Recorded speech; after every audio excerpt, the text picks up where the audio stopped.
आज ये Bihar civil code peon का प्रैक्टिस सेट 12 नंबर है। इसके पहले मैं 11 प्रैक्टिस सेट करा दिया है। ये टेस्ट सीरीज़ का 12वां सेट है आज। आइए इन क्वेश्चनों को देखते हैं। अगर वीडियो अच्छी लगी तो लाइक और सब्सक्राइब कर देना। अगर नहीं अच्छी नहीं लगी तो डिसलाइक भी कर सकते हैं और रीज़न भी लिख सकते हैं कमेंट बॉक्स में कि अगली मैं वीडियो बनाऊंगा तो उसको सुधार सकता हूं। तो आइए 1 नंबर क्वेश्चन से देखते हैं। कह रहा है कि उसने कहा कि मैं परिश्रमी हूँ का सरल वाक्य क्या होगा। तो इसमें उसने स्वयं को परिश्रमी कहा, यानी कि पहला ही ऑप्शन सही हो जाएगा। सरल जो वाक्य हो जाएगा ना, यानी कि पहला ही ऑप्शन राइट हो जाएगा। उसने कहा कि मैं परिश्रमी ही, उसका सरल वाक्य क्या होगा। तो उसने स्वयं को परिश्रमी कहा, ये सरल वाक्य हो जाएगा। परसर्ग में कौन सा उपसर्ग है। तो पर हो जाएगा। देखो उपसर्ग जो होता है ना, शब्द के पहले जुड़कर एक सार्थक अर्थ निकलता है उसको उपसर्ग बोलते हैं। आप प्रत्यय शब्द के लास्ट में जुड़कर एक अर्थ प्रकट करता है उसको प्रत्यय बोलते हैं। तो इसमें सर्ग जो हो जाएगा प्रत्यय हो जाएगा, पर आपका हो गया उपसर्ग हो गया। उसके बाद ये निम्न में से योग रूढ़ शब्द का उदाहरण है।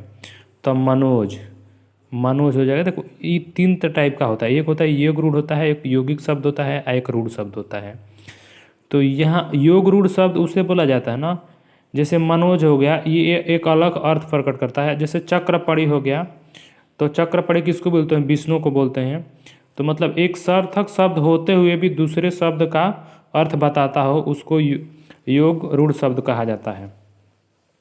उसके बाद ये निम्नलिखित में से कौन सा शब्द का देशज शब्द है। तो डोंगा है जो देशज शब्द है। कर्म में तत्पर रहने वाले इस वाक्य के लिए एक शब्द, उसको कर्मठ बोला जाता है। ऑप्शन नंबर ए राइट हो जाएगा इसका। निम्नलिखित शब्दों में पुल्लिंग शब्द की पहचान कीजिए। इसमें पुल्लिंग कौन सा है।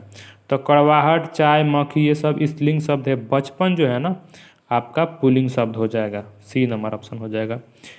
दर्शनीय शब्द में किस प्रत्यय का योग से बना है। तो देखिए अभी आएगा ना, ईया प्रत्यय से हो जाएगा। ऑप्शन नंबर सी राइट हो जाएगा। अष्ट धातु में कौन सा समास है। तो द्विगु समास। देखो जैसे संख्यावाचक जितने भी आ जाते हैं ना उसको द्विगु समास बोलते हैं, द्विगु। देखो जैसे यहाँ द्विगु गुना गुनी आ रहा है ना, तो यहाँ भी देखो नंबरवाचक संख्या आ जा रहा है। यहाँ भी देखो अष्ट धातु हो जाएगा, जैसे दशानंद हो गया। तो ये कौन से समास हो गए, इस टाइप के जब भी संख्यावाचक आ जाएगा ना द्विगु समास हो जाएगा आपका।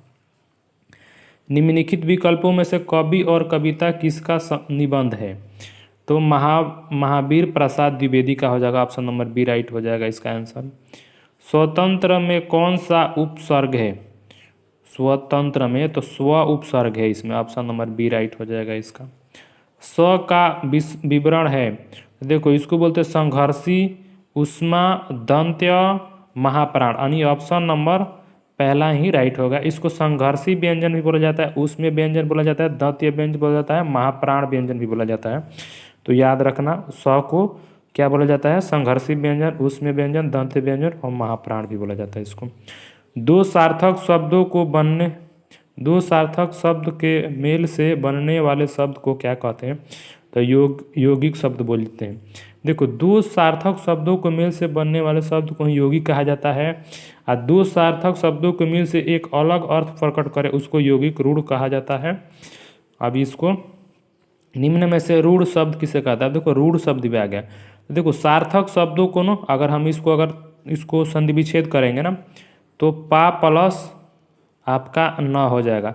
जब देखो इसको मैंने तोड़ा ना तो ये निरार्थक शब्द हो गया। तो जब भी मतलब एक वो शब्द को तोड़ोगे ना तो निरार्थक अर्थ निकलेगा ना, उसको आपको बोलते रूढ़ शब्द बोला जाता है। तो ऑप्शन नंबर ये आपका बी सही हो जाएगा। बाकी आ प्लस आग प्लस मन, देखो ये भी तोड़ रहे हैं तो आपका क्या हो जा रहा है, एक सार्थक शब्द हो रहा है तो यौगिक शब्द हो जाएगा ये। उसके बाद गूलर का फूल का सही अर्थ, तो मतलब दुर्लभ, यहाँ हो जाएगा आपका दुर्लभ वस्तु। कक्षा 10 के छात्र ने अपना अनुपस्थित दंड माफ करने के लिए प्रधानाध्यापक को पत्र लिखा, उस पत्र किस वर्ग में आएगा। तो आवेदन पत्र में हो जाएगा। ऑप्शन नंबर बी राइट हो जाएगा। कार्यालय आदेश में अधिकारी का हस्ताक्षर किस स्थान पर आएगा? तो नीचे दाहिने की ओर। नीचे देखो कोई भी होता है ना तो नीचे दाहिने की तरफ सिग्नेचर होता है, तो इसका ऑप्शन नंबर ए राइट हो जाएगा। निम्नलिखित में से पार्श्विक ध्वनि कौन सी है? तो ल को पार्श्विक ध्वनि बोला जाता है, पार्श्विक व्यंजन, याद रखना। प्रत्येक शब्द में कौन सा उपसर्ग है? तो प्रति शब्द आपका उपसर्ग हो जाएगा इसमें। कौटिल्य की विलोम क्या हो जाएगा? तो आर्जव। और शास्त्र के लेखक कौटिल्य है, इसको भी याद रखना। अवनी का विलोम है तो अंबर हो जाएगा, अवनी का विलोम जो होगा ना अंबर हो जाएगा। उसके बाद निम्न में से कौन सी अज्ञानी का पर्याय नहीं है? तो देखो अज्ञानी मतलब जो कुछ ना जानता हो, तो अनभिज्ञ का अर्थ भी वही जो कुछ भी पता ना हो, मूर्ख भी वही हो गया, अज्ञ भी जो कुछ ना जानता हो, भिज्ञ मतलब ये ऑप्शन नंबर सी हो जाएगा, जो मतलब भिज्ञ मतलब कुछ कुछ जानता हो। निम्न में से कौन सा निसंकोच का शब्द में प्रयुक्त संस्कृत उपसर्ग है? तो नि हो जाएगा, ऑप्शन नंबर सी सही हो जाएगा इसका राइट। उसके बाद कह रहा है निम्न में कौन सा घटना का तत्सम है? तो ऑप्शन ए राइट। उसके बाद क्वेश्चन देखते हैं, किस बोली में ने प्रसंग लगाया गया है? किस बोली में ने प्रसंग लगाया गया है? तो खड़ी बोली हो जाएगा, ऑप्शन नंबर ए राइट हो जाएगा। हर्ष का विलोम विषाद हो जाएगा। हर्ष का आनंद, उल्लास, खुशी, ये समानार्थी शब्द हो गया। हिंदी शब्दकोश में छ का क्रम किस वर्ण के बाद आता है? तो क के बाद, ऑप्शन नंबर सी राइट हो जाएगा। स्टेशन किस भाषा का शब्द है? तो अंग्रेजी भाषा का शब्द है। जो समाप्त हो गया हो के लिए एक शब्द, तो उसको इतिश्री बोला जाता है। जो समाप्त हो गया उसके लिए इतिश्री बोला जाता है। जो लुप्त हो गया हो उसके लिए एक शब्द, तो उसको विलुप्त बोलेंगे। जो मतलब समाप्त हो गया उसके लिए क्या? अब यहाँ क्वेश्चन नंबर 30 देखते हैं। अर्थ के आधार पर शब्द कितने प्रकार के होते हैं? तो 2 प्रकार के। एक तो होते हैं सार्थक शब्द और एक होते हैं निरार्थक शब्द। तो कितने हो गए? 2। अब देखो ये गधान से इसमें से आपका 5 क्वेश्चन आते हैं, इसको पढ़ना होता है। इसमें उत्तर इसी में छुपा रहता है सारे क्वेश्चनों का। तो इसको बिना देरी किए पढ़ते हैं। आइए, रविंद्रनाथ ने इस भारतवर्ष को महामानव समुद्र कहा। विचित्र देश है यह। असुर आए, आर्य आए, शक आए, हूणों आए, नाग आए, यक्ष आए, गंधर्व आए, न जाने कितनी मानव जातियाँ यहाँ आई और आज के भारतवर्ष बनाने में अपने हाथ लग गई। जिसे हम हिंदू रीति नीति कहते हैं वह अनेक आर्य या आर्योत्तर उपादानों का अद्भुत मिश्रण है। एक एक पशु, एक एक पक्षी ने न जाने कितनी स्मृतियों का भार लेकर हमारे सामने उपस्थित हैं। अशोक की भी अपनी स्मृति परंपरा है, आम की भी, बकुल की ही, चंपे की भी है। सब क्या हमें मालूम है? जितना मालूम है उसी का अर्थ क्या स्पष्ट हो सका है? न जाने किस बुरे अहुर्त में मनोजन्मा देवता ने शिव पर बाण फेंका था, शरीर जलकर राख हो गया और वामन पुराण की गवाही पर हमें मालूम है कि उनका रत्नमय धनुष टूटकर खंड खंड हो धरती पर गिर गया। जहाँ मूठ थी वह स्थान रुक्मणी से बना था, वह टूटकर धरती पर गिरा और चंपे का फूल बन गया। हीरे का बना हुआ जो ना स्थान था वह टूटकर गिरा और मौलसिरी के मनोहर पुष्पों में बदल गया। इच्छा ही हुआ इंद्रनील मणियों का बना हुआ कोटि देश भी टूट गया और सुंदर पटल पुष्पों में परिवर्तित हो गया।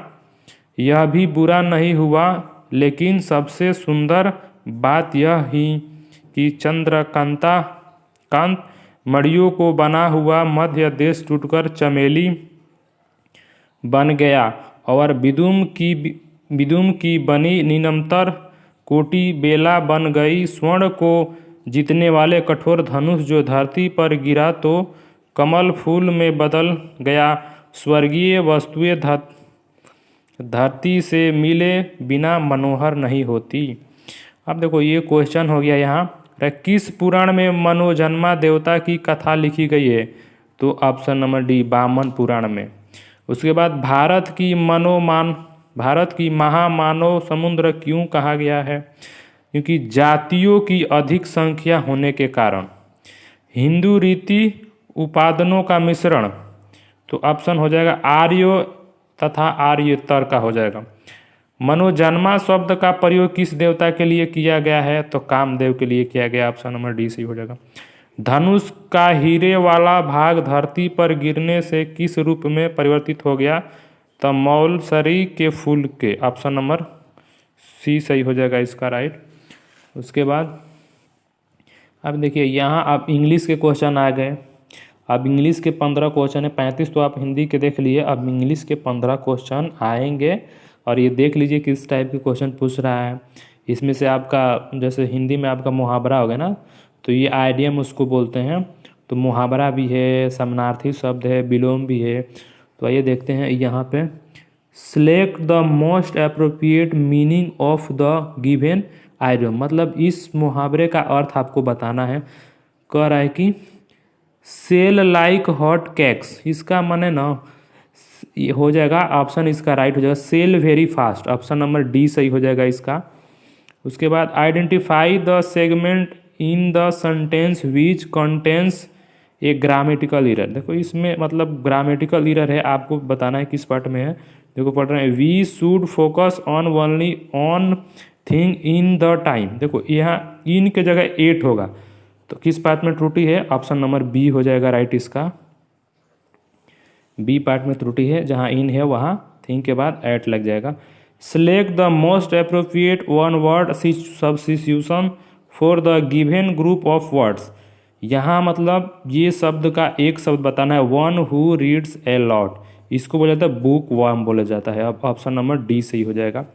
अब यहाँ आपके select the incorrectly spelled word, मतलब किस पार्ट में जो है ना स्पेलिंग है वो गलत है। देखो कॉन्ट्रैक्टर जो है सही है, प्रोसेक्टर भी सही है, इंस्ट्रक्टर भी सही है, देखो यहाँ ई होगा, यहाँ जो ना कॉम्पिटिटर को ई होगा यहाँ पे, तो ऑप्शन नंबर सी में त्रुटि है, ऑप्शन नंबर सी। उसके बाद यहाँ देखते हैं, select the most appropriate one word substitution for the given words of given group of words, मतलब ये बड़े शब्दों का एक जो वाक्य है ना, सेंटेंस है ना, इसका एक शब्द बताना है आपको। तो इसका हो जाएगा ना एडल्टरेटर हो जाएगा, ऑप्शन नंबर बी सही हो जाएगा इसका। Select the most appropriate synonym of the given words, मतलब साइनोनिम मतलब तो समानार्थी होता है, पोटेंट का समानार्थी शब्द पावरफुल होता है, ऑप्शन नंबर सी सही हो जाएगा।